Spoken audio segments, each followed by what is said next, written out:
First time I went into Mosul, I was driving through East Mosul, and then as we crossed the bridge into West Mosul, it took my breath away. The amount of devastation. I've visited many post-conflict environments, ranging from Afghanistan into the Balkans, throughout Africa, and I don't think I've ever seen a part of a city that was so pulverized. It was very reminiscent of images of the Second World War, of Stalingrad, of Hamburg, Coventry, completely blown apart.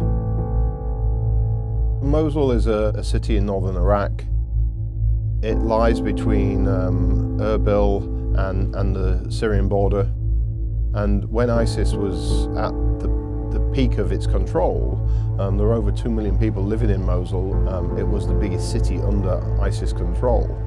As the city was surrounded, they fell back into defensive positions. They'd had 2 years to prepare these, and the majority of these were in the Old City, so West Mosul, on the banks of the river. And these buildings had been booby-trapped, they'd been rigged with explosives, they had caches of ammunition and weapons for the fighters to use. The fighters were wearing suicide vests and prepared to fight to the end, and the coalition forces dropped a lot of ordnance on them. And so the explosive hazard and the explosive contamination in Mosul is unlike really anything I've seen before. So you would have buildings were collapsed in on bodies.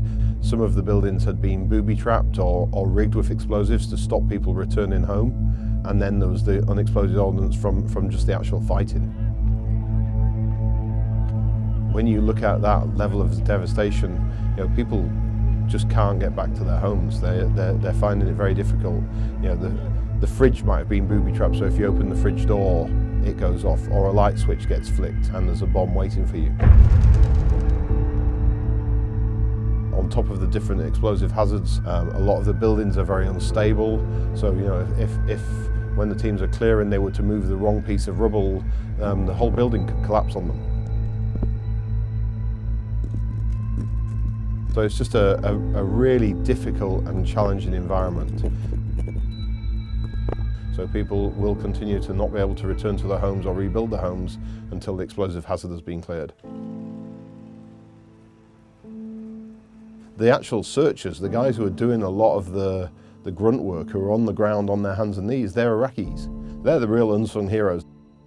Going out and finding out where items are. Often items are brought in by people who found them in their homes or found them in their gardens, and they bring them to our team sites, and then our teams work to destroy these items. But also then looking at some of the new technology like drones, and being able to put a drone over a site and look to see what the potential hazard is, and seeing things from different perspectives, and looking at, are there obvious threats? Can we see an explosive device that is visible? Can we see indicators that an explosive device might have been laid?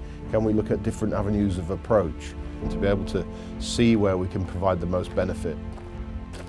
And if you want people to go home, you have to create an environment that they feel safe. And that's not just their home being removed of explosive hazards, but it's allowing them to have access to clean water, to electricity, for the schools to be cleared so that their children can go back to school, so that health posts can be cleared so they can be refurbished, so that hospitals are safe, so that the doctors can start having procedures and surgery. And a lot of the work we've been doing has been working to ensure that we prioritise the tasking we do that has the most impact. So if we clear a water treatment plant that's going to provide 250,000 people a day with clean water, or we clear a bridge so it can be repaired and 1,000 vehicles an hour can cross it, what will give the most impact? What will give us real value add to the work we do? And it was incredible when I was in Mosul to see how quickly families would go back into the rubble of West Mosul and relay their foundations and start building their homes again. I mean, it's really incredible to see how proud they are and how they want to get on with their lives. They've gone through a terrible conflict, and they're showing a resilience that is very inspirational. And we can help them by removing the explosive hazards, then people can feel confident and they can start getting on with their lives.